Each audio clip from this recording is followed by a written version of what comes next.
because of lack of timing and some of the, I think it's only process, that's why I skipped. So today it is not going to happen. I try to cover the processes. I try to explain on each and every slide which I give today. So today I make only 20 slides only. So my main focus is how the non-destructive testing is very much helpful in today's scenario, and what are the signs we have to look into it. And most of my informations, most of my details are related to the eye-opening session for research. You please think in this aspect. Okay, not a normal book reading, not normal processes, how it is work, what is working principle behind. Those things I am not going to tell, because those informations are readily available in the textbooks, and you are all professionals and you also know it, how it works. I am going to do nothing in that. So what is the insight, what is the science behind, how in terms of applications, how it is useful, and the lag between that current industrial scenario and the teaching. That there is a lot of difference between that reading information as well as the practical thing, a theory and as well as practical. So it gives a huge gap. So how to avoid these things? What things you have to consider while learning? Those things I am going to emphasize in this thing. In non-destructive testing today, I have to explain detail about magnetic particle testing, ultrasonic, and X-ray. These three I am going to discuss much actually. So most of my lectures are there. So first half an hour, I will give that elaboration of the importance of non-destructive testing, why non-destructive testing is preferable nowadays. Second point, that complete information about the three processes. So maximum 1 to 1.5, 1 to 1.5, 1 minute, 1 hour, 15 minutes, I am going to give lecture. Last 15 minutes is discussion. Okay, feel free to ask questions. I try to give answers my level best. Okay, so this non-destructive testing, you are also all heard about it. Whenever we talk about the non-destructive testing, why it is very much popular? Because whenever we talk about the quality, then now you have to say what is quality. That's it. Okay, so madam, you please move on to the second slide, the quality. Sir, I'm not able to just some issue with my internet, sir, today. Oh, you are. Yes, sir, I agree. People are not visible.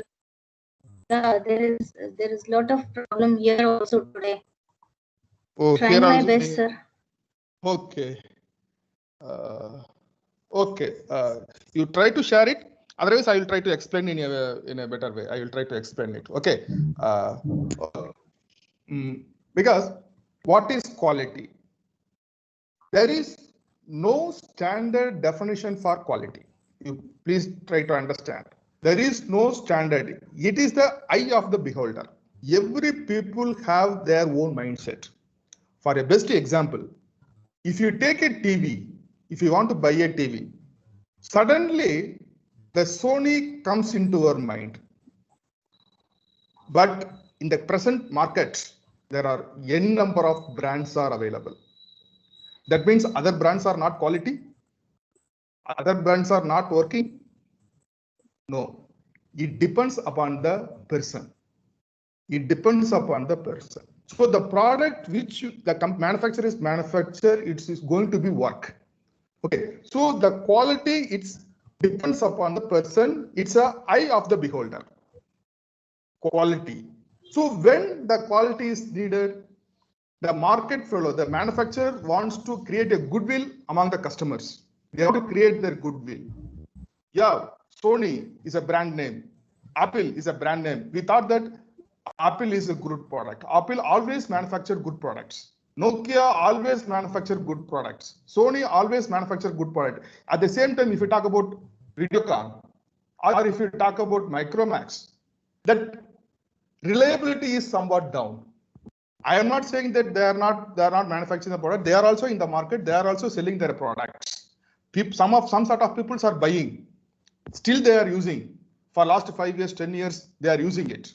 So if you want to maintain the reliability, if you want to create the goodwill among the customers, so you 100% inspection is must. 100% inspection is must. So whenever the more and more inspections, time involvement, cost consuming also. So definitely these things are definitely incorporated in the final price, no doubt at all. But the reliability, it's very much important. So the manufacturer focus each and every stage of the manufacturing, each and every stage of manufacturing, starting from the raw material to the end product. Each and every stage they are checking the qualities, they are maintaining the qualities, they are inspecting the process lines.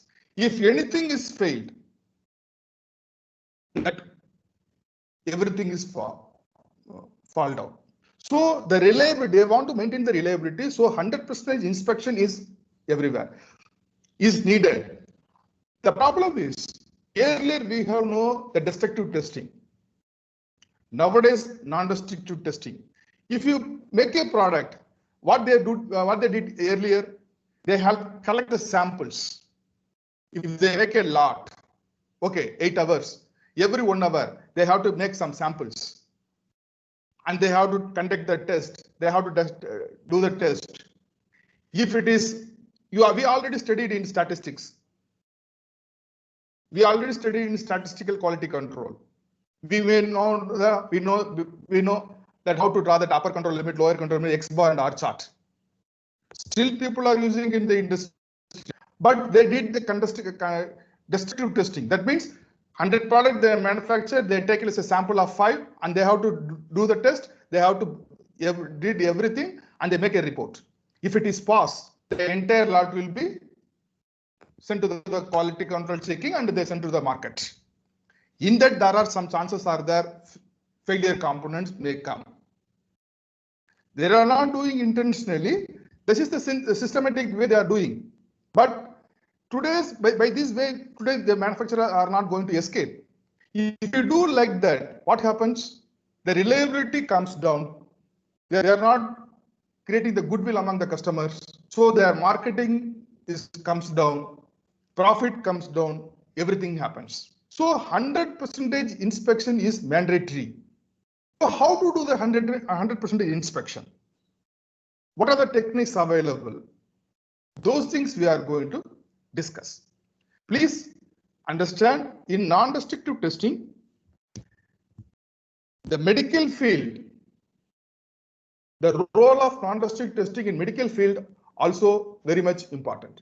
It plays a crucial role in companies also, in manufacturing units also. I would like to ask one question. You please think about it. If you know an answer, you please let me know. Yesterday's relative question actually. Yesterday also I talked about that biomaterials actually. I told stainless steel 316L is a ferrous family. Generally, we know that stainless steels are ferrous family, titanium alloy, that cobalt, chromium. I told some of the materials. In non-destructive testing, CT scanning, MRI, X-ray, these are all comes under non-destructive testing. CT scan, MRI, magnetic resonance image, ultrasonic, computer tomography, X-rays. So these are all non-destructive testing methods in the field of medical applications. The same thing they can use it for manufacturing industries also. Okay, if any one of the component takes SS316L, if you put it in your, I think, bone is fracture, they are keeping SS316L plate in your leg, or if stitching, everything, whatever they are using. If this condition, can you take MRI? Can you take CT? What MRI says? MRI means magnetic resonance imaging. CT, computer tomography. MRI working based upon the magnetic field. CT is going to based upon work in the X-rays. X-ray also X-ray. So these are the major scanning methods which are currently useful. If the component is made of metals. Is it possible to take MRI CT? One best example, I told SS316L. Stainless steel 316L. It is from the ferrous family. In this case, how they can do it? As an engineer, as a mechanical engineer, we should know these things. These are all derived from the fundamentals. All derived from the fundamentals.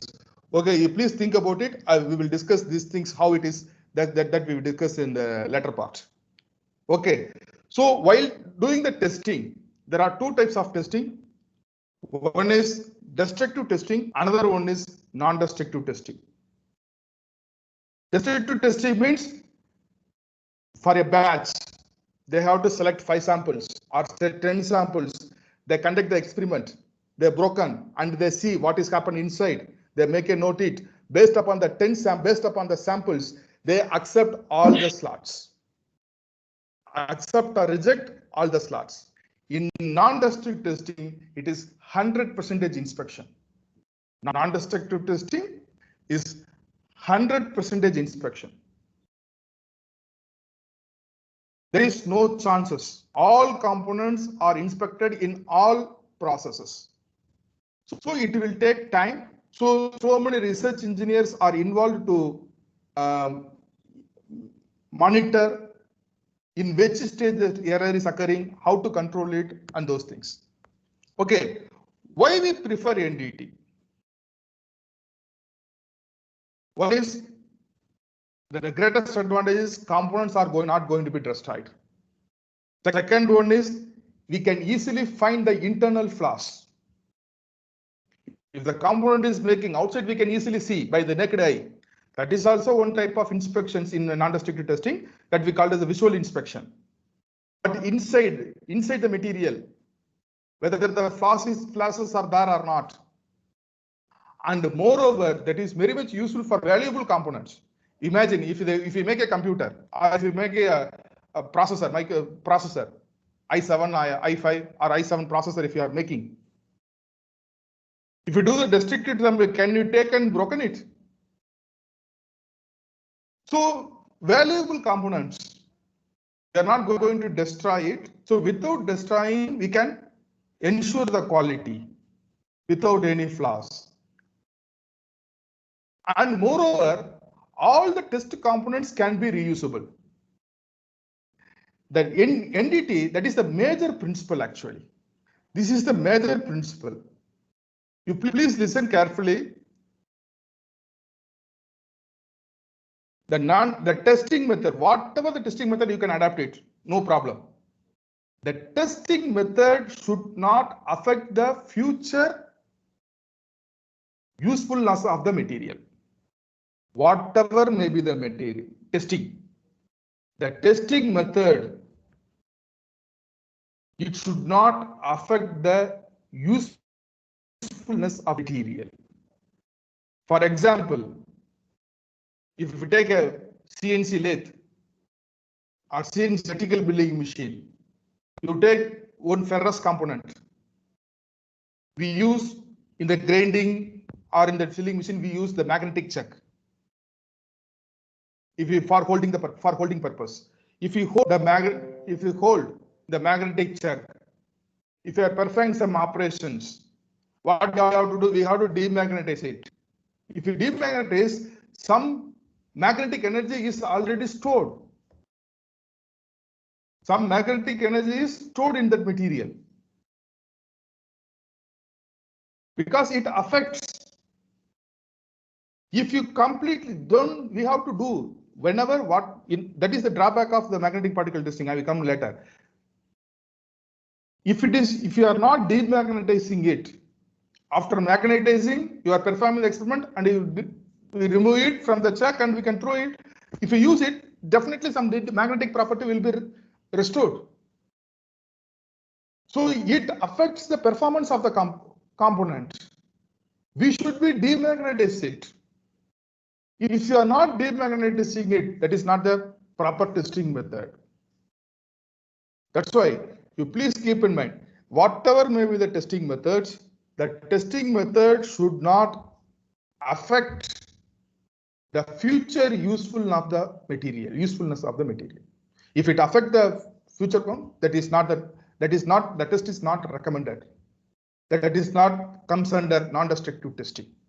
Yeah, before that, I want to tell something. So there are several names are there for non-destructive testing. Sometimes they may call it about NDE. That means non-destructive evaluation. NDI, that is non-destructive inspection. NDT, non-destructive testing. In this, NDI and NDT, both are same, it's vice versa. That means you have to adopt any one of the non-destructive methods to evaluate the quality of the product. NDE is different. NDE refers non-destructive evaluation that you have to evaluate the material in physical as well as the mechanical properties. NDE, non-destructive evaluation, the physical and the mechanical properties. That means of the material, how it affects, how the structure, microstructures analysis, that is non-destructive evaluation. Non-destructive evaluation is different. Non-destructive testing and non-destructive inspection, these both are same. Anyway, the working principle and those things are common. There is no difference at all. If the NDE professional or NDT professional, then we can easily differentiate who are all. What is the nature of the work? Then we can easily understand. Okay, so you please keep in mind, for any NDT technique, it should not affect the future useful of the material. If it affect, that is not accounted by it not comes under the non-destructive testing. Why non-destructive testing?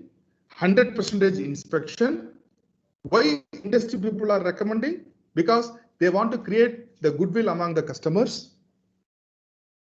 Though the cost is, Sir, one of the participants have shared your PPTs. One of the participants have shared your PPTs. Kindly tell him to move ahead.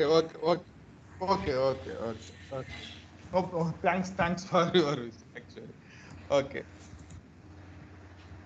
Yeah. You please you please come to the slide number 5, please. You please come to the slide number 5. Slide number 5. Yes. Next slide. Next slide, please. Yeah, please. This slide only. Yeah. Here I given that clear explanation. What is NDT? Next full screen, please. Yeah. The signals. That's why the signals that are employed do not affect the properties of the material in a permanent way. In a permanent way. That please understand the line.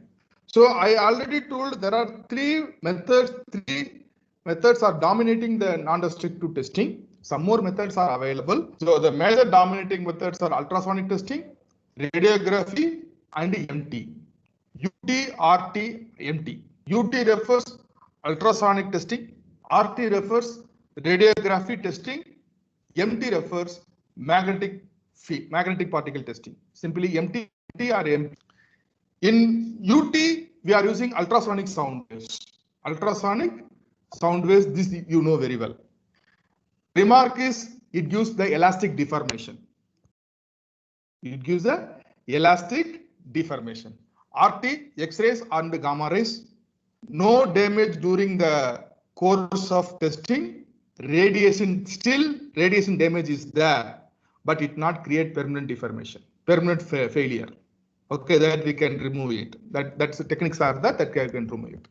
The same way, magnetic field, remnant field, that is demagnetization is there. Because while doing that, if you hold the component in the magnetic, if you create the magnetic field on the component, definitely some sort of a magnetic field is stored in that one. Leftover energy is somewhat stored in that one, that we have to demagnetize. So these are the three techniques which are dominating. So I am also going to discuss much detail on these things only. Okay. Yeah. Now we move on to the next slide. Slide number 6. I already told NDT and NDI. It's used interchangeably and reporting only. NDT and NDI is only interchangeability. NDE, it includes the material characterization. It includes material characterization. So, as a mechanical point of view, as a mechanical engineer, as a material science engineer in the field of biomedical or whatever it may be, if you want to become a NDE professional, the application of ultrasonic is very high. It's an amazing technique. Really, it's an amazing technique. As an engineer, we know the ultrasonic sound waves can be used for inspection. The ultrasonic is used for welding, joining of two similar or dissimilar metals. The same ultrasonic is used for machining. Imagine the application of ultrasonic in the field. Imagine ultrasonic used for inspection. The same ultrasonic can be used for joining of two similar or dissimilar metals. The same ultrasonic is used for machining. Only sound waves. Sound waves. How can we classify? You see the applications. Only sound waves, how it is useful? It's remarkable one. The application of ultrasonic in the field in medical application is enormous actually. You know, normally the pregnant ladies cannot X-ray. They never take CT. They never take MRI. CT, MRI also they may take of emergency situation, but they are not preferred for taking computer tomography because X-rays will be affected that fatal. Then the ultrasonic is very much helpful. Ultrasonic is very much the sound waves. The application is enormous actually in ultrasonic. Likewise, X-rays. We already used. This is also comes under non-destructive testing. What we are doing for our research purpose, what we are doing is completely a non-destructive testing. We are taking SEM, we are taking TEM, scanning electron microscope, turning electron